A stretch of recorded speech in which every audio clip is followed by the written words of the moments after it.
I'd like to show you why knowing your why is the start of your journey. Without a strong why, it can be so difficult to reach your maximum potential. My name is Dr. Jason Balara, and every week I meet with real estate investors and mindset specialists that are taking action in order to build a life according to their own terms. We will break down what drives successful people and allows them to achieve at such a high level. If you are a professional wanting to break through, or simply someone that wants to hear an inspiring story, the Know Your Why podcast is made for you. Hi everyone, I'm Jason Balara and this is the Know Your Why podcast. Today I'm here with Brian Briscoe, very special guest. Brian, thanks for coming on the show today. I really appreciate it. Yeah, thanks for having me, Jason. Appreciate your time. Yeah. Brian is the co-founder of Four Oaks Capital and the director of multifamily educational community, the Tribe of Titans, which I believe we're going to talk about. He also has his own very popular podcast, Diary of an Apartment Investor. So that being said, I think, another major accomplishment that Brian has that most people probably know him. He was a Marine Lieutenant Colonel. Now you just retired, right? Your bio says retiring soon, but it just happened, correct? Yeah, I am still on the retiring soon. They give you a little bit of transition time before you retire. It's a program that not a lot of people know about, but I was able to take advantage of. So my official retirement will be August, but I am in Idaho Falls. I'm not working at the Pentagon, so retiring soon is accurate. I will be retired mid-August. Okay. Well, thank you for your service. We really appreciate it. And I'd love it if you can just go ahead and kind of maybe tell people your background, your story, and sort of how we got to where we are today. Yeah, so easy enough. I mean, so I usually start with, military. I've been in the military for 20 years, and it's not a coincidence that, I'm going to retire roughly 20 years after September 11th, so I was in a PhD program for math at the University of Minnesota. And, when September 11th happened and I decided to go active duty, so anyway, I liked active duty lifestyle enough that I decided to stay in for a little bit longer. And, every opportunity I had to I guess hit the exit ramp, staying in was always the better opportunity, it seemed. So, fast forward 20 years, here I am now. But about 3 years ago, I was moving to the Washington, D.C. area. I was going to start working at the Pentagon, and I have been working at the Pentagon for the last 3 years. But when I was moving to the Washington, D.C. area, I realized that there was this big light at the end of the tunnel, and I could start seeing that light get bigger and bigger. If anybody knows anything about the military, there's you can retire as soon as you hit your 20-year mark is how it works. So 19 years, 364 days, no retirement. Once you hit your 20-year mark, you're all of a sudden eligible to retire.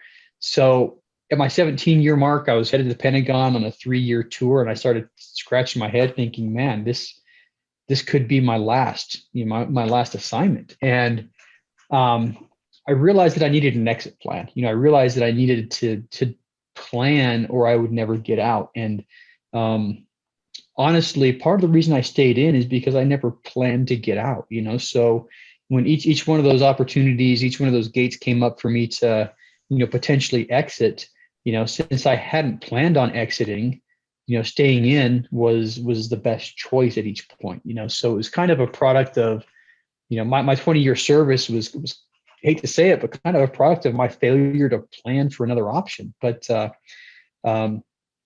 anyway, by the 17-year mark, 3 years ago, I decided I needed to come up with an exit plan. And I had a handful of single-family properties that I picked up along the way. I'd always been fascinated with real estate and wanted to do something related to real estate.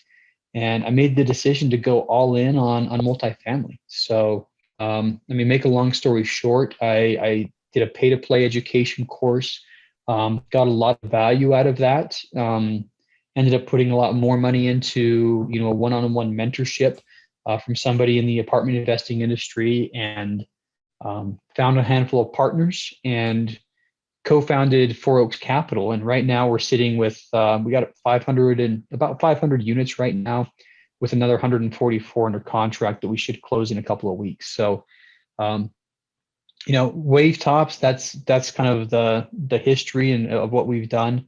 But I'm in Idaho Falls now, and the exit plan. I succeeded in the exit plan. I succeeded with everything that I set out to do 3 years ago, and now we're able to move and live where we want to live, and be able to sustain life and family, and keep on doing what I like to do, which is commercial real estate. Yeah, fantastic. Thank you for sharing the journey. And I think, a couple of interesting things there. One, you sort of started out as a math major, right? You said, so that I'm sure that applies well to the real estate game, and sort of all the underwriting and numbers that involve. So I think maybe that set you up well to step into that role. But I really find what you talked about is, in terms of exit strategy pretty compelling, because for me, one of the things, sort of one of my motivations, I'm a veterinary surgeon. It's a lot of training. It's a long road, like you said, with the military, and most people in the veterinary community, I think, don't have that exit strategy. I think we just don't. It's like, what are you going to do to retire? I'm not going to retire. I'm going to keep working, whatever I need to do because you put all that time, effort, training into it. It's kind of hard to switch gears. And so I imagine, being faced with almost like a forced exit, you get that, kind of that big motivation of, okay, now I got to figure something else out. So I think that it's a really good point that, that you bring up in regards to that, having an exit strategy. And, who knows, maybe if we get those strategies in place earlier, it might make the transition easier. And maybe that's the take home message to this. But I guess I would say, I don't regret my path. I think your path is very commendable and noble. I think it's just it's our path, right? It's just where we've gone. Yeah.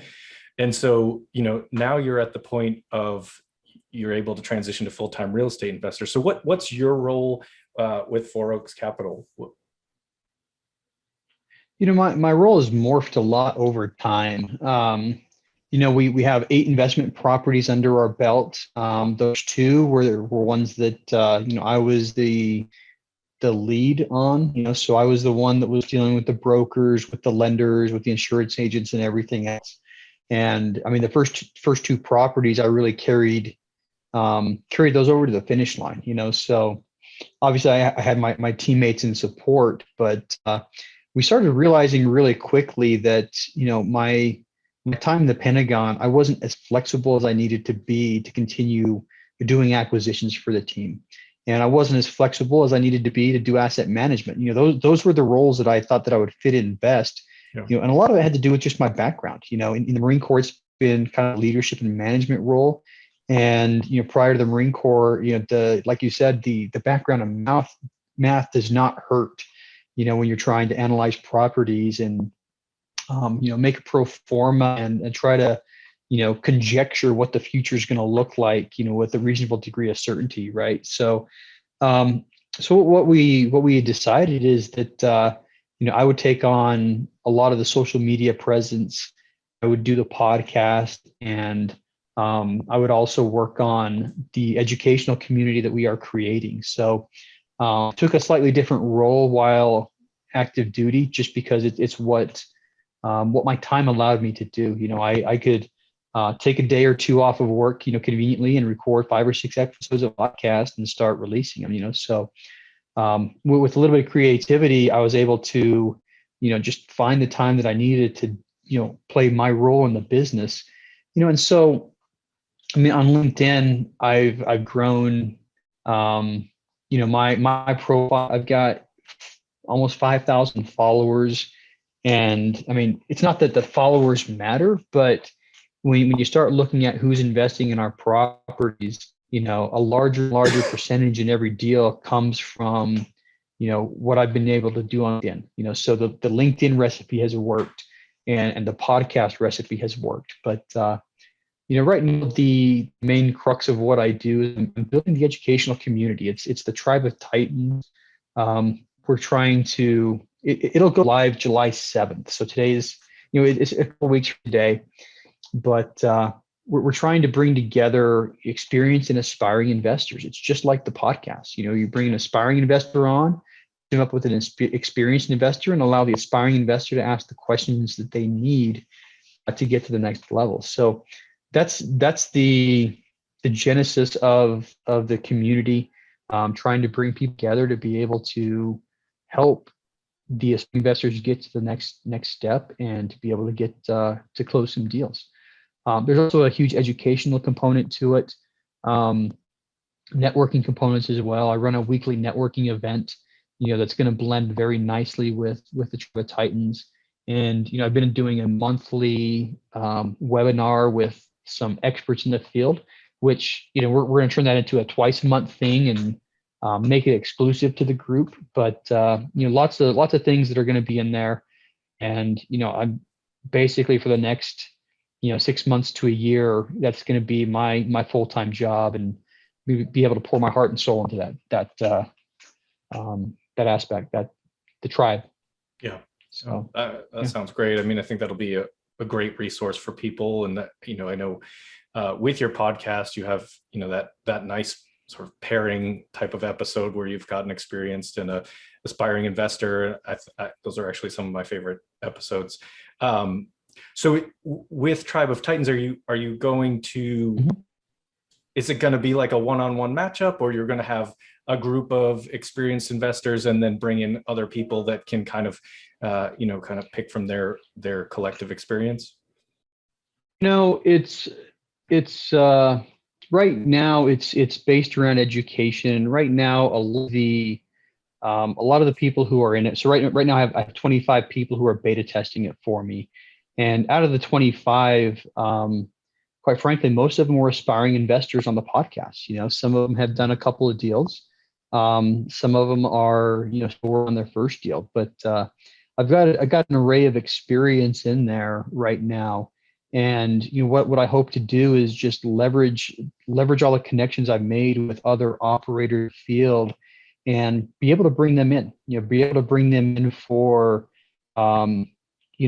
once a week. We're going to have one live event once a week, and when I say live, virtual, obviously, but where I'm bringing in some of the experienced operators, and some of these experienced operators can start networking with some of the people. So we're going to do an ask me anything type thing where me and somebody else who's experienced are going to sit, and whoever is showing in can just pepper us with questions, and tail networking, and hopefully that leads to other people connecting. But I have been talking with several of the people who have been on the podcast as experienced investors, and just seeing who's interested in lending a helping hand here and there. And there's quite a few of them that are. So hopefully we can create it, turn it into something where there's something for everybody. There's something where everybody can show up. And if you're an experienced investor looking to expand your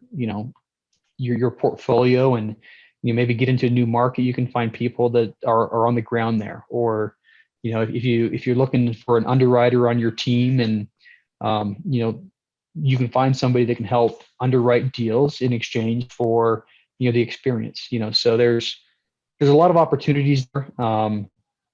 We'll eventually branch out into the coaching, mentoring as well, so we can do that as well. But the idea is whatever we want to make somebody independent as far as a syndicator. Make them get them to the point to where they can do things by themselves. But we also realize that everybody who's been successful in this business has always leaned on somebody who's more successful.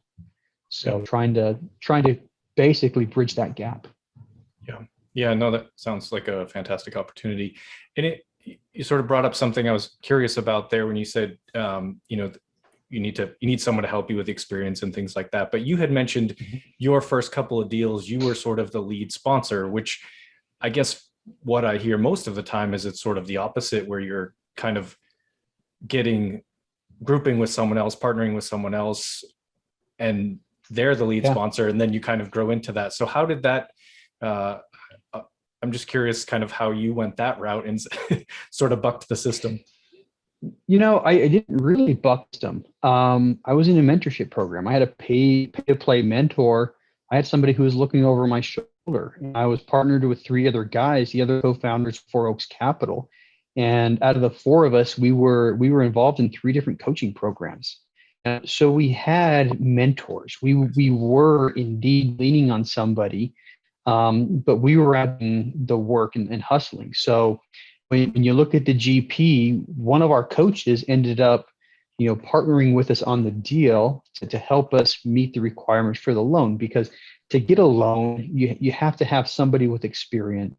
Fortunately for our first deal, it wasn't a big deal. For our deal, four of us had the net worth, we had the liquidity, we were able to put enough money into the deal to satisfy the bank's requirements. The only thing we were missing was experience. And like I said, we had the helping hands along the way from our collective mentors. And there were a few times that the four of us got on a call and brought all of our mentors on the call as well and just talked about, hey, the next step. Every time we had a problem, we'd get on the call with our mentors and talk about it. So we very much leaned on the mentors, but I think from the beginning, for us in Four Oaks Capital, we wanted to be the lead sponsors. We didn't want to be, somebody else's right-hand man. We all wanted to be in charge, right? So we had a slightly different mindset than and there's different ways of doing it. Like I said, we were very heavily leaning on those people with experience to make sure that we were getting into the right deals, we were right markets and things like that. It's just that when you look at the overall GP structure, we walked away with roughly 90% of the GP, and our experience walked away with 10. So, no, that's great. I mean, I think I like to hear that because it's nice to see that you can do it. It can be done, right?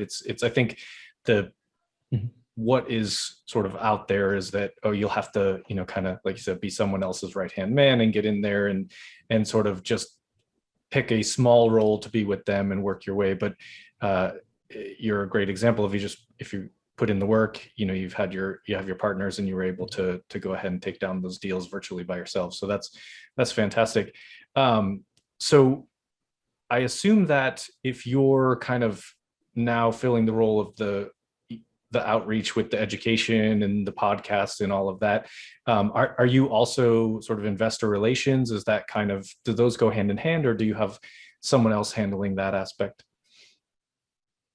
We have somebody else handling the investor relations. So if you kind of look at the funnel, I'm the wide end of the funnel, and when people contact me, I hate to put it this way, but I'm trying to put people into buckets. So on an average week from my LinkedIn activities, I probably get 50 to 80 new connection requests. And I try to reach out to everybody who connects with me. And if interested in learning more about how to invest in real estate, I try to set up a call with them. So end of the day, what I'm trying to do is figure out how can we best help this person. We have a couple of programs. We have our education program, which is launching soon, as I mentioned. But there's some people who want to passively invest with that as well. So basically, when people come in, if they want to be a lead sponsor, if they want to be a GP, I'm essentially, I'm essentially taking care of those people. For people who want to invest, I'll do everything I can. I'll explain how it works. I can do that role too, but explain how everything works. We can help them understand the ins and outs of investing. But Brian Mallon, once they're an investor, Brian Mallon handles all the investor communication. And a lot of times, when people come through the door wanting to be investors, we usually try to get them on the phone with more than one of the Four Oaks members. We want them to be comfortable with the team and not just one person. So Brian Mallon ends up doing the investor relations, and I'm focusing a lot more on the education on the day-to-day side. Okay. All right. No, that makes sense. I mean, I think it's, as you start out, maybe roles aren't as defined, but then as you grow as a company, I'm sure you get, build a team around you and get, everybody in their specific spots. So that sounds like a perfect system. Well, Brian, let me ask you kind of a few of the questions that I like to ask each guest. And the first one is very obviously related to the name of the podcast being Know Your Why. But what is your why? What's your, what drives you? What's your motivation? My why has always been my family, and it didn't become super clear until what my last deployment. It was like 2017, not too long ago. But one day I realized that I had missed too many birthdays, I had missed too many Christmases, Thanksgivings, 4th of July's, all of the holidays with my family because of the career that I had chosen. Being in the military is not easy, and I think families suffer just as much as service members do. If suffering is the right word for it. I mean, they're sacrifices. Let's put it that way: sacrifice, not suffer.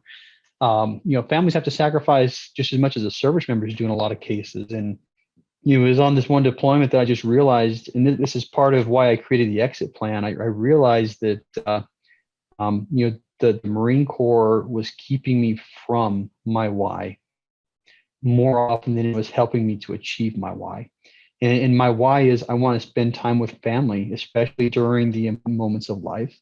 I want to be able to be there to serve other people. So that is my why, and that's what I want to pursue. And keeping that in front of me every day has really helped me to get to where I'm at. Yeah.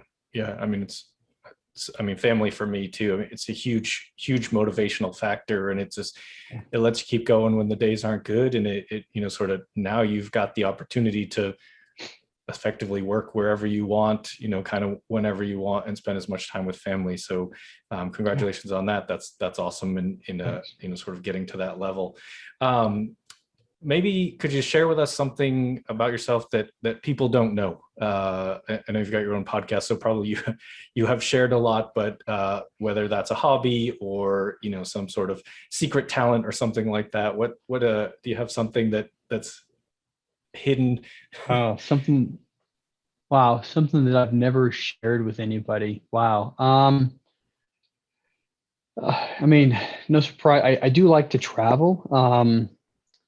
I don't do it as much as I want, but I do like a lot of water activities. So if I sit down and think about what I want to be doing, on a maybe not a daily basis, but probably my next big purchase is going to be a kayak and a stand-up paddleboard. A lot of lakes and rivers around here, but that's the type of stuff I enjoy. I enjoy being out on the water and doing stuff like that. Not so much in big boats like the Marine Corps had me do, but more like self-propelled type stuff. So there's a big difference in scale there. The next several months. Yeah, exactly right. Little difference in scale, but I think the next several months you'll see me finding my go-to spots, and maybe one morning a week, and weekends, getting out on the water somewhere. Of course, in Idaho, you can only warm enough to be in maybe 2 months out of the year, but I still can make that happen. Well, you'll have to invest in a wetsuit along with your stand-up paddleboard and kayak so that you can spend a little more time in the water. That way I can at least do it from May to September, Right. but Right. Freeze to death out there. Awesome. Maybe some cross-country skis and snowmobiles to be on top of the water in January and February. Right. It's just frozen water. So, you'll still have. I mean, it's still water, right? Technically a water sport. How best can people reach you? I know, and we'll put everything in the show notes, and we'll get your podcast link and everything in there, and maybe a little bit about the Tribe of Titans. If people are interested in something like that, how can we kind of connect on that? So the webpage for the Tribe of Titans is thetribeoftitans.info. So right now, I mean, the website is up and running, and you scroll down to the bottom. There's a place where you can input your name, email address, and you'll be on the distro list, the announcement when we say we're going to be live. So right now we got the launch date set for July 7th. If people want to read me directly, LinkedIn is a great place, or just my email address, Brian Briscoe at fouroakscapital.com. And anybody interested in investing with us, I'd push them towards the Four Oaks Capital website, fouroakscapital.com. Awesome. We'll get all that in the show notes too. Looks like we'll get that out for everybody. And the final question is, what advice would you give to someone who maybe was in that, sort of 2017 version of yourself, that position, as far as, what would you tell them to do to be able to achieve the level of success that you have? I think your podcast subject is perfect. I would say start with why. 100% start with your why, because many times over the last 20, 25 years, I've started with what, like a lot of people, I've made the goal to, I want to own 100 single homes. I want to, be a millionaire. I want to have X amount of passive income. And every time I've started with what, when the going gets tough, I've just fizzled, or, when I deploy or get busy with work, it's really easy to say, well, I don't really need to have 100 single family investment properties. But if you start with the why, and you make your why light a fire underneath you, it's really going to propel you. It's really going to drive you. And I think that's the difference between, Brian Briscoe in the last 3 years versus, Brian Briscoe in the previous 20 is I'd always started with what, but it wasn't backed up with a big burning why. I love that. That's a perfect ending statement. I think I obviously agree based on the name of the podcast, but I think it's, for me, it's the same thing. It's just like you reach that point where just all of a sudden it's like, why am I not, it's like, why am I focused on a number or some sort of, it doesn't have to necessarily be an end goal. It has to be a why are you trying to reach those goals kind of thing, I think. So that's fantastic. Listen, Brian, thank you so much. I really do appreciate having you on. It's been awesome. I think people will love hearing your story. So yeah, thank you very much. Thanks a lot. Appreciate your time.